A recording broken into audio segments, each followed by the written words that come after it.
चाक्षुषोपनिषद्। अस्याः चाक्षुषी विद्यायाः अहिर्भृज्ञऋषिः गायत्री छन्दः।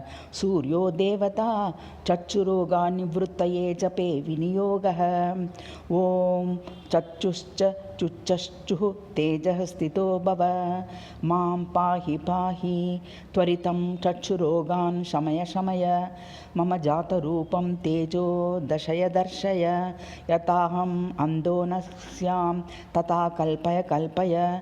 कल्याणं कुरु कुरु यानि माम पूर्वजन्मोर्पार्जितानि चक्षुः प्रतिरोधक दुष्कृतानि सर्वाणि निर्मूलय निर्मूलय। ॐ नमः चक्षुस्ते जोदात्रे दिव्याय भास्कराय। ॐ नमः करुणाकराय अमृताय। ॐ नमः सूर्याय। ॐ नमो भगवते सूर्यायाक्षि तेजसे नमः। केचराय नमः। महते नमः। रजसे नमः। तमसे नमः। असतो मा सद्गमय तमसो मा ज्योतिर्गमय। मृत्योर्मा अमृतं गमय।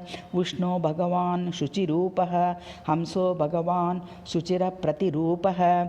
य इमां चक्षुष्मतीं विद्या ब्राह्मणो नित्यमधीतेन तस्य अक्षिरोगो भवति न तस्य कुले अन्धो भवति। अष्टौ ब्राह्मणान् ग्राहयित्वा विद्या सिद्धिर्भवति। विश्वरूपं गृणिनं जातवेदसं हिरण्मयं पुरुषं ज्योतिरूपं तपं तं सहस्ररश्मिः शतदावर्तमानः पुरः प्रजानामुदयत्येष सूर्यः।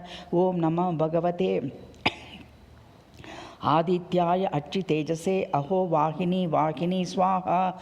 ॐ नमो भगवते आदित्याय सूर्यायाहो वाहिन्योः वाहिनी स्वाहा।